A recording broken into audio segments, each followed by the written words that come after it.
Hi, this is Josiah Faylauer bringing you a research bite, and today we're looking at working memory.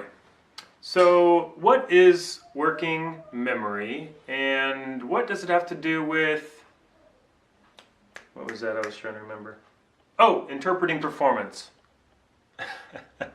Just a little bit of a working memory joke there. Oh, by the way, if you'd like to see this video in American Sign Language, you can find that video in the video notes below, and you can find all of the same content in this video but delivered in American Sign Language. So the article we're looking at today is titled Working Memory Capacity as a Predictor of Simultaneous Language Interpreting Performance. So the authors of this study are Brooke, MacNamara, and Andrew Conway, both out of Princeton University. And a little bit about Brooke MacNamara. So she has done quite a bit of contemporary research about expert performance and different factors that affect performance.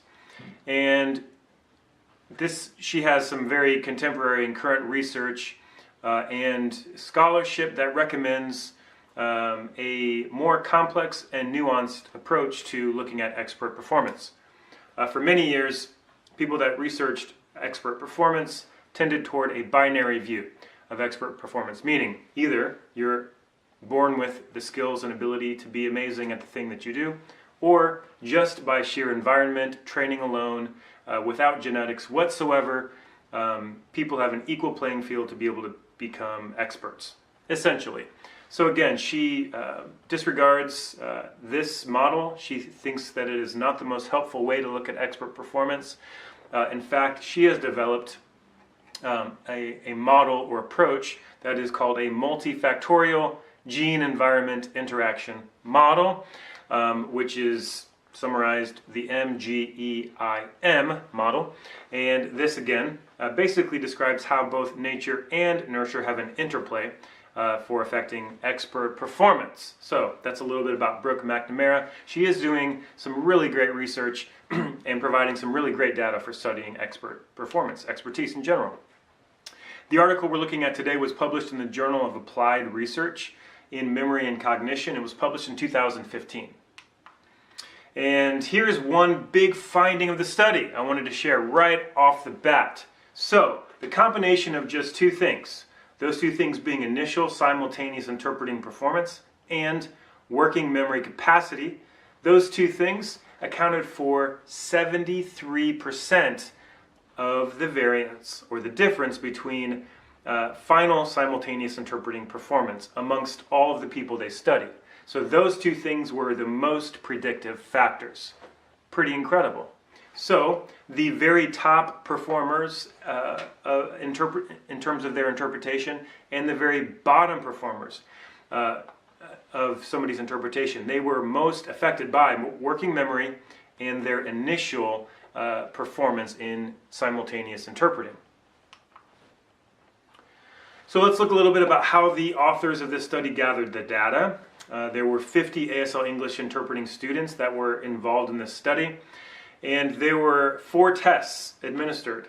So one at the middle of their first semester, the middle of their second semester, the middle of their third semester, and then finally the middle of their final semester in an interpreting training program. So each test was approximately 6 months between each other. And there were 34 students of the initial 50 that provided data or took all of the tests at all of the 4 points of testing. There were 9 that did not pass their test or their coursework, so they did not test at some subsequent points of testing. And the tests that the students were given included working memory capacity, of course, but also fluid intelligence, perceptual speed, psychomotor speed, task switching speed, mental flexibility, and of course simultaneous interpreting performance. So before we get into the specific findings of the study, let's talk a little bit about working memory. What is it? So basically, it's holding information while accomplishing a task. So it's holding information for a purpose, not just to have it and store it for later use, like you would for long-term memory or longer use short-term memory. So it's a very, very short period of time that you're holding memory, and again, it's about accomplishing a task. Once the task is accomplished, the information is gone. You release it and let it go. So here's some examples of working memory. So say somebody is giving you a phone number or their address, and you're having to write it down in sequence. And maybe you're not able to hold all of the information at once, so they give you part of it, you write it, they give you the next part, you write it, and each time you're discarding the previous information as you document it. Or maybe you're following directions and it's in sequence. Maybe somebody's giving you directions either driving, and so you're having to kind of comprehend each piece as it comes in, then you discard the previous piece. Or maybe somebody's giving you instructions or directions on doing a task, like setting up something on your cell phone, changing a setting on your cell phone, doing something on your computer, following a process for formatting your Microsoft Word document, and on and on and on. So you get the picture here. Just pieces of information come in, you do the task, and then you throw out the information. So what's important to know is that the human brain has limitations, obviously, in how much information can be held.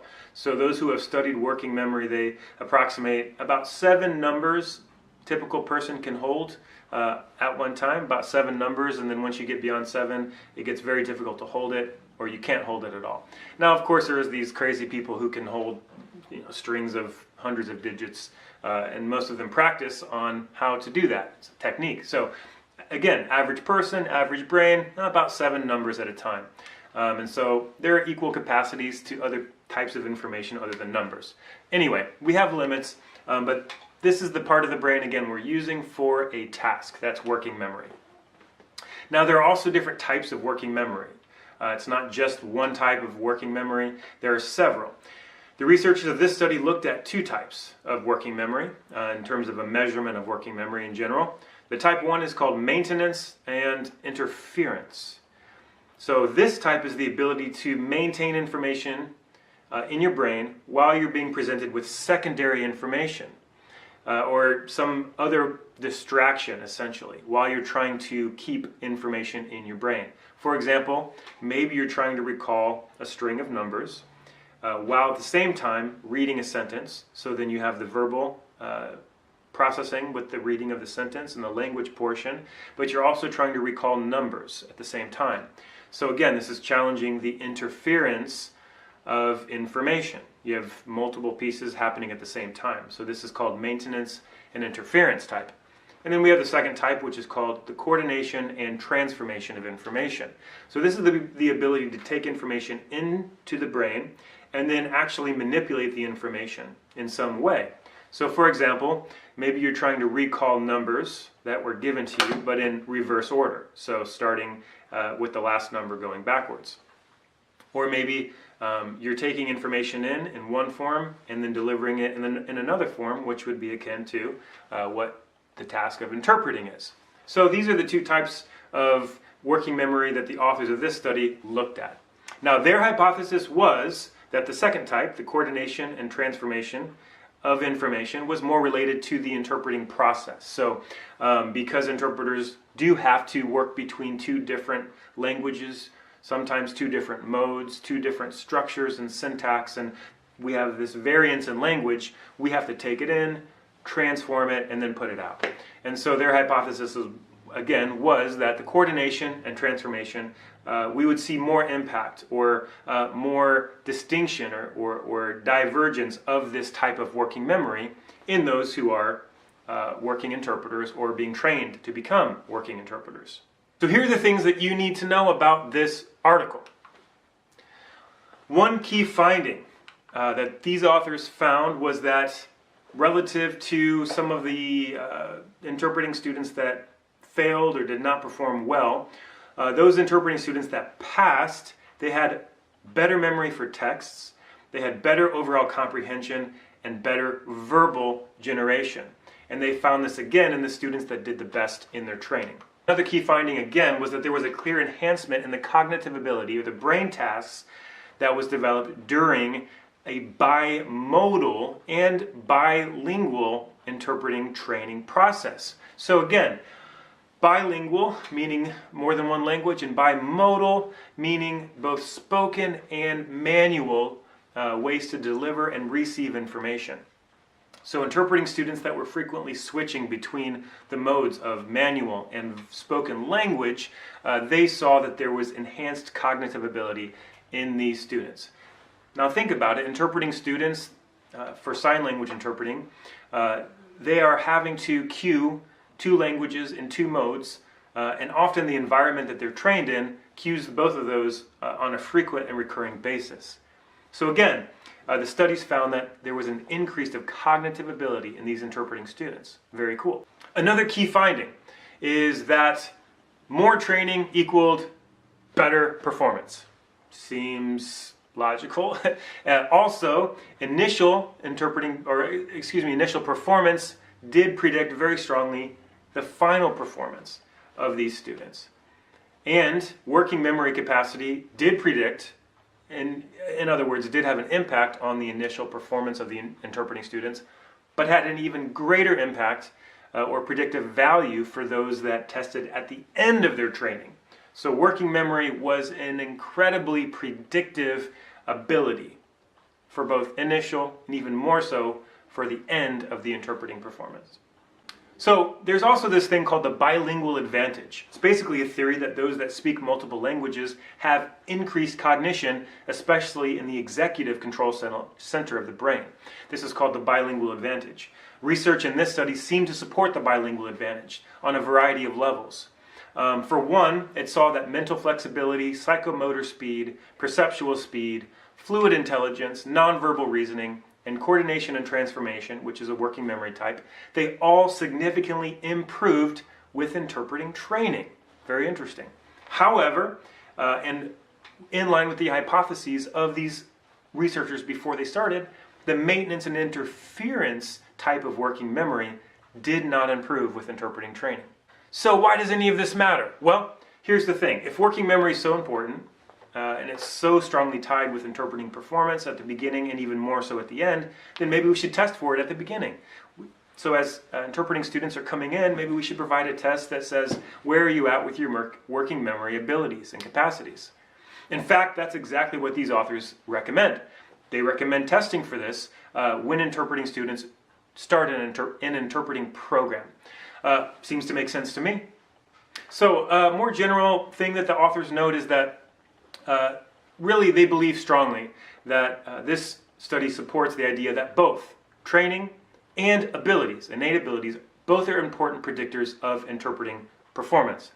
Seems very obvious, duh, right? But this has not always been the case, and many scholars do take a binary view. So either only nature, only the genetics, or only the environment, only the nurture, the type of training actually significantly impacts performance.